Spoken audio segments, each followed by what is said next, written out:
నమస్తే అండి. Welcome to our channel. This is Padmavati. ఈ యూనివర్స్‌లో మనం నమ్మలేని ఎన్నో నిజాలున్నాయి. కొంతమంది అవి వాస్తవాలు అంటుంటే, ఇంకొంతమంది అవన్నీ మూఢనమ్మకాలు అని ఎప్పటికప్పుడు కొట్టేస్తూనే ఉంటారు. మరి అలాంటి వాటిని ఇప్పుడు నిజాలు, వాస్తవాలు అని కాదా తెలుసుకునే ప్రయత్నం అయితే మనం చేద్దాం. అండ్ నాతో పాటు మీరు కూడా తెలుసుకునే ప్రయత్నం చేయండి. అండ్ దీని గురించి మనకిప్పుడు పూర్తి వివరంగా మనకు అర్థమయ్యేటట్టు చెప్పడానికి మనతోని చేబియ్యం కిరణ్ శర్మ శాస్త్రి గారు మనతోటే ఉన్నారు. ఆయనతో మాట్లాడి పూర్తిగా తెలుసుకునే ప్రయత్నం అయితే చేద్దాం. నమస్తే గురూజీ. నమస్తే అమ్మా. అఖండ ఐశ్వర్యమస్తు. గురూజీ, చాలా మంది అంటారు తెల్లవారుజామున వచ్చే కలలు నిజాలవుతాయి, అది కళాశాస్త్రం అంటారు.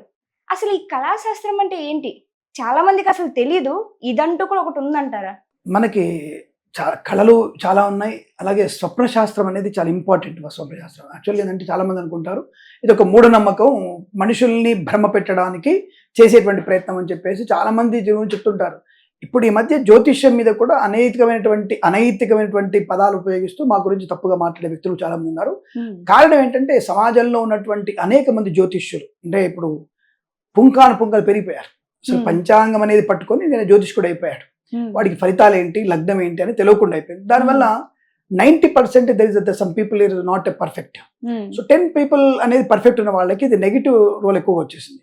అందులో సమాజంలో నేను చెప్పిన హీరోయిన్లకి విడాకులు వచ్చాయి, నేను ఈ కూటమి గెలవాలని చెప్పాను, తర్వాత ఇంకొక ఆయన నేను మంత్రదండంతో చేస్తున్నాను అని చెప్పడం, ఒక ఆయన పిల్లకాకి వాడు చెప్పేటువంటి విషయాలు ఏముండవు, వాడికి ఏం జాతకం రాదు, అయినా సరే వాడు పెద్ద జ్యోతిష్యాలయం పెట్టుకొని రోజుకు 3 లక్షలు సంపాదిస్తారట. బట్ మాకు అదే విషయం తెలియదు. సో బయట ఉన్న ఇన్ఫర్మేషన్.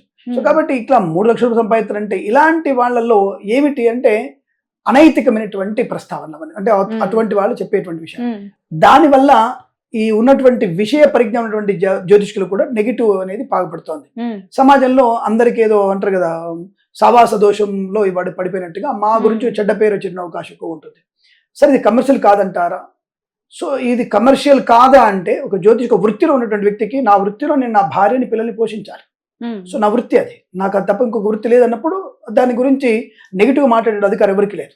ఇప్పుడు ఒక చాకలి బట్టలు పిండేటువంటి వృత్తి ఉంది, వాడు దాంట్లో బట్టల వ్యాపారం చేయొచ్చు, బట్టల్ని ఇంకా డిఫరెంట్గా దాన్ని ఉతుకోవచ్చును, డ్రై క్లీన్ పెట్టుకోవచ్చు, A1 డ్రై క్లీన్ పెట్టుకోవచ్చు, లేదా మిషన్లతో డ్రై క్లీన్ చేయొచ్చు. వాట్ ఎవర్ వృత్తి మాత్రం అదే. బ్రాహ్మడు కూడా తన వృత్తిలో పురోహితమో జ్యోతిష్యమో ఇది పెట్టుకొని ఉండాలి ఆ వృత్తిలో. అంటే మీ అడిగిన ప్రశ్నకి స్వప్న శాస్త్రం గురించి రావడానికి ఇంత ఉపోద్ఘాతం ఉంది మన దగ్గర. అంటే ఈ స్వప్న శాస్త్రంలో సరికల్లా నిజంగా ఇప్పుడు చెప్పాలంటే ఆ యొక్క నిష్ణాతులైనటువంటి వ్యక్తులు చెప్పేటువంటి విషయంలో మీకు తప్పకుండా అది శాస్త్రం అని చెప్పబడింది. శాస్త్రము అంటేనే నమ్మదగినది అని అర్థం. శాస్త్రానికి డెఫినేషన్ ఏంటంటే నమ్మదగినది, అది తప్పకుండా జరుగుతుంది అని అర్థం. అంటే సైన్స్ అనేటువంటి దానికి తీసుకొచ్చి శాస్త్రం అనే పేరు మీరు పెట్టుకున్నారు. ఎవరు మీరు అంటే ఎవరు? బాగా చదువుకున్నామనేటువంటి భ్రమలు ఉన్నవాళ్ళు.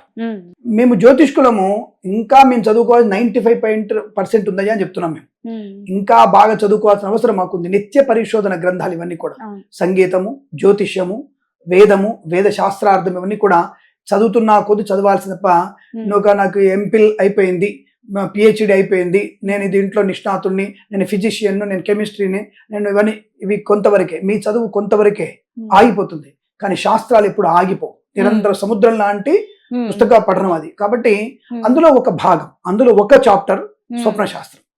అంటే ఏంటి స్వప్న శాస్త్రం నిజం అవుతాయా అని అడిగితే ఖచ్చితమైనటువంటి మన పంచేంద్రియాలు, మనం ఉండేటువంటి పంచేంద్రియాలనే మనం చేసేటువంటి బుద్ధి, విచక్షణ, జ్ఞానాన్ని ఆ రెండు కూడా లోపల సైకిల్ అవుతుంది, ఆ మెదడులో పనిచేస్తూ ఉంటుంది. ఏదైతే మీరు అనుకుంటారో దాని గురించి 3D పిక్చర్ మీ మనసులోకి వచ్చేస్తుంది. సింపుల్ అది. అంటే పంచేంద్రియాల యొక్క 3D పిక్చర్ మీ మనసులోకి వచ్చేస్తుంది.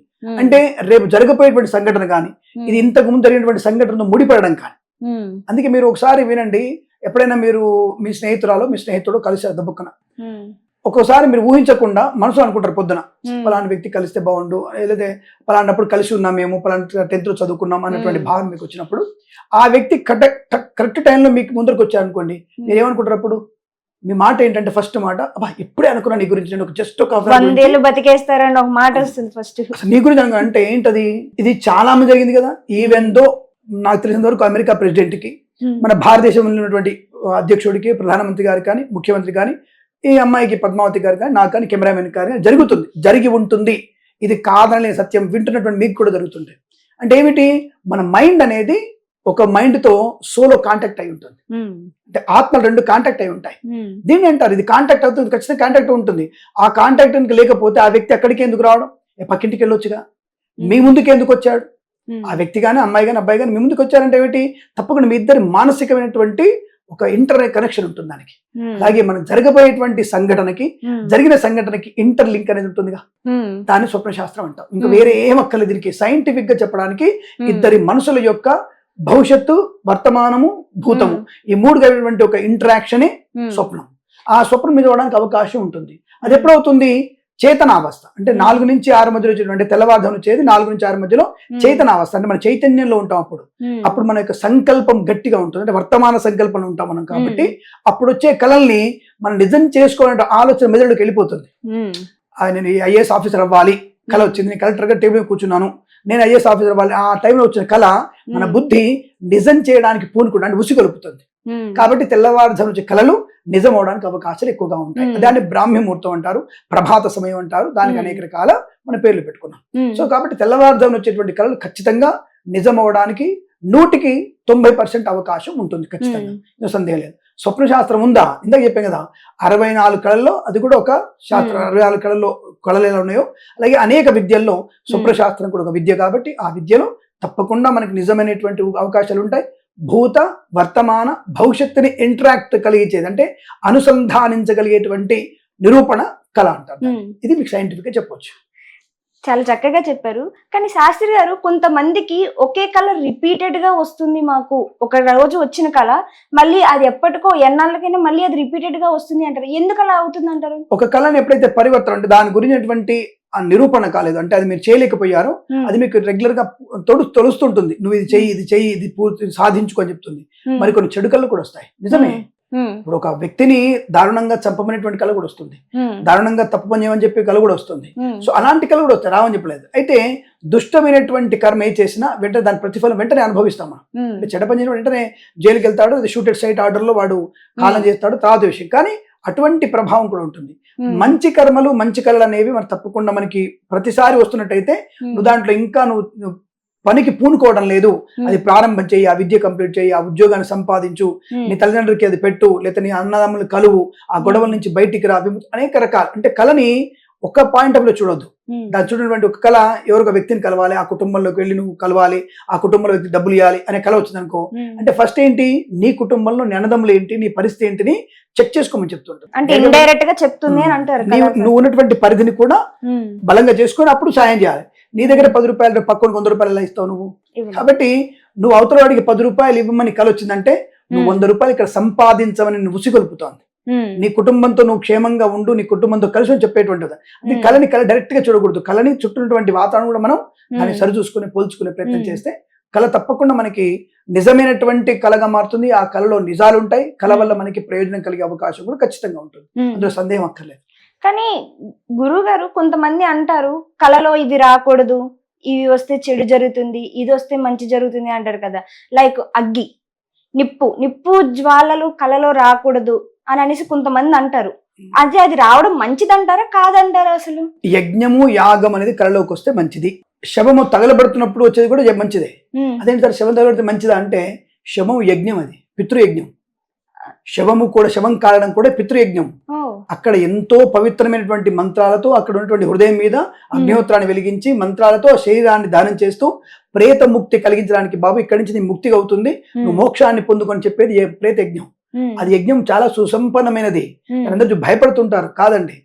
శవము దహనమవుతున్నటువంటి మంట వచ్చిన, అగ్ని అంటే అగ్నిహోత్రం యజ్ఞయాగాలు చేస్తున్నటువంటి మనకి మంట కనిపించినా అది అత్యంత శుభము. తొందరలో మీకు ఏదో శుభయోగం కలగబోతుంది. 2 రకాల శుభాలు కలుగుతాయి. ఒకటి, మీకు ఏదైనా సరే గృహయోగం కానీ లేదా వైవాహిక జీవన అనుసంధానం కానీ తప్పకుండా పొందడానికి ఈ 3 యజ్ఞయాగాది క్రతువులు శవము కలిగినటువంటి కళ వస్తే తొందరలో పెళ్లి అవుతున్న విషయం సుస్పష్టంగా చెప్పబడుతుంది.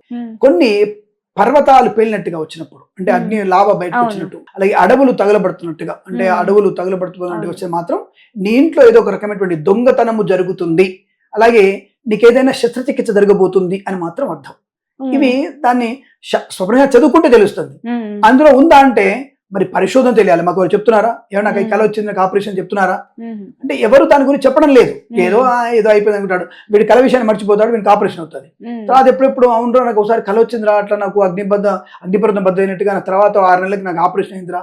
ఉమ్, ఇప్పుడు మీకు విషయం అర్థమైందా? నేను చెప్పిన వాటిలోనే ఉమ్. ఒక కళ యొక్క ప్రశస్తం 6 మాసాల వరకు ఉంటుంది. ఆ, ఇప్పుడు నేను చెప్పిన Okay. మాటల్లో ఒకటి వచ్చేసింది అంటే ఉమ్. కళ వచ్చిన 6 మాసాల తర్వాత కూడా 6 మాసాల వరకు మనకి దాని ప్రభావం ఖచ్చితంగా ఉంటుంది. ఇది అంటే స్వప్న శాస్త్రం. ఎప్పుడైతే వచ్చిందో అప్పుడే రియాక్షన్ అవసరం చూపించాలి, లేదు, టైం అవసరం పడుతుంది లేదు. అంటారు. టైం మరి. ఇప్పుడు Okay. శవదహనం అని చెప్పాము. Hmm. సపోజ్ మన తాతగారి కాలం చేయొచ్చు, ఇప్పటిదాకా బాగానే ఉన్నాడు, ఉమ్, 2-3 నెలలు ఆయన కాలం చేస్తే శవదహనం అవుతుంది. ఉమ్, అంటే ఇక్కడ 99 వయసు ఉండొచ్చు, కానీ ఇప్పటిదాకా బాగున్నాడు, గబక్కున ఎందుకు కాలం చేశాడు ఉమ్, అంటే ఆ సమయంలో జరగవచ్చు అవకాశం ఉందని Hmm. చెప్పడం. అందుకే ఆయన 190 పాలు జరుగుతుందని చెప్తున్నాను. అందుకే గురువు గారు ఇప్పుడు మీరు అన్నారు శవదహనం అనేది కళ వస్తే అని అన్నారు. కొంతమందికి బతికున్న మనుషులు చనిపోయినట్టు కళ వస్తుంది, మరి అది మంచిదే అంటారా అసలు? ఆయుష్ వృద్ధి పొందని అర్థం, ఆయుష్ వృద్ధి పొందుతుందని అర్థం. ఉమ్, అంటే నెగిటివ్ థాట్ వచ్చిందంటే ఆ వ్యక్తికి నువ్వు మంచి ఆలోచిస్తున్న అర్థం. ఉమ్, ఆ వ్యక్తికి ఏమైనా అవుతుందేమో, ఆ వ్యక్తి ఏమన్నా టెన్షన్ పడతాడేమో అనేటువంటి భావన నీకు వచ్చిందంటే ఉమ్, నువ్వు అతని గురించి మంచి ఆలోచన అర్థం, అది అర్థం చేసుకోవచ్చుగా. ఉమ్, లేదా వాడు చనిపోవాలని ఆలోచిస్తున్నప్పుడు నువ్వు పొడుస్తావు వాడిని, నువ్వు వాడిని చనిపోవాలని బాగా వాడిని తోసేయడమో, నీళ్ళలో తోసేయడమో, కత్తిపెట్టి పొడి చేయడమో, పాముతో కరిపించడం అలాంటిది చేస్తావు తప్ప ఉమ్, అతను చనిపోయిన వాళ్ళ ఆ కళలు నీకు ఎందుకు మనోవేదన అవుతుంది? అతను బాగుండడం కోసం నీ ఆలోచన ఎక్కడో మదిలో ఉమ్, అదే ఉంటుంది. ఇప్పుడు ఇంటర్స్టెల్లర్ అనే సినిమా చూశారు కదా మీరు, మీకు అది గుర్తే ఉంటుంది. అంటే వాళ్ళ తండ్రి అంతరిక్షంలోకి వెళ్ళి వేరేలా కాలంలోకి వెళ్ళి కూతురు కోసం మళ్ళీ అట్టల పెట్టి నుంచి పుస్తకాలు పడేస్తుంటాడు. ఇంటర్స్టెల్లర్ ఒక సినిమా ఉంది. ఉమ్, చూసాను. అదంతే, అంతరిక్షం ఉన్నటువంటి వ్యక్తికి తన వయసు అలాగే ఉంటుంది, ఉమ్, భూమి ఉన్నటువంటి వ్యక్తి వయసు పెరుగుతూ ఉంటుంది. ఉమ్, కాబట్టి అటువంటి అనేకమైనటువంటి గ్రహ సముదాయంలో మనం జీవించే ఉంటాము. అందుకే మన పెద్దవాళ్ళు ఇప్పటికీ జీవించే ఉన్నారు. ఉమ్, అందుకే మనం వచ్చినటువంటి కల్కి సినిమాలు కూడా అశ్వత్థామను బతికి ఉన్నాడని చూపించడానికి అర్థం ఇప్పుడు కాదు, ఎప్పుడూ బతికుంటాడు ఆయన. వాలి, సుగ్రీవుడు, తర్వాత మార్కండేయుడు, వీళ్ళందరూ కూడా బలి చక్రవర్తి, ఉమ్, అలాగే అశ్వత్థాముడు, వ్యాసుడు, వీళ్ళందరూ కూడా ఎప్పుడు బతికి ఉంటారు. ఇప్పుడు కాదు, ఎప్పటికీ అన్ని యుగాలు బతికి ఉంటారు వాళ్ళు. ఉమ్, కాబట్టి ఆ ఇంటర్స్టెల్లర్ కథను గుర్తించుకుంటే చాలు. మనం వాడు Hmm. అమెరికా వాడు చేశాడు కాబట్టి మనం దాన్ని గ్రేట్ గా చూసాం. అవును. కానీ అది మన భారతంలో ఇప్పుడు అశ్వత్థామ స్టోరీ అదే. ఉమ్, అరే మా దేశంలో ఉన్నాడు రా బాబు, ఇప్పటికీ ఉన్నాడు అశ్వత్థాముడు, మాకు హిమాలయంలో అని చెప్పడం ఎవరు నమ్మరు, కానీ వాళ్ళు చూపిస్తే మాత్రం మనిషిని నమ్మాలి మనం. ఉమ్, సో అలా కళలు అనేవి కూడా మనకి అలాగే ఎక్కడో చోట మన వాళ్ళు మన కళని నిజం చేసే ప్రయత్నంలో ఉంటారు. కాబట్టి మనం ఏదైనా సరే నెగిటివ్ కలుస్తుంటే అవతల వ్యక్తి మనకి అనుకూలవంతమైనటువంటి శుభాన్ని కలిగించాలి, అతడు బాగుండాలనేటువంటి భావన ఇంటర్లో ఉంది, ఉమ్, అతని మెదడు ఎక్కడో ఉంది. దాని గురించి నువ్వు తప్పకుండా బాగుకోరుకుంటావు కాబట్టి ఆ కళ వస్తుంది. ఉమ్, అందుకే అది శుభం అని చెప్తాను. ఉమ్.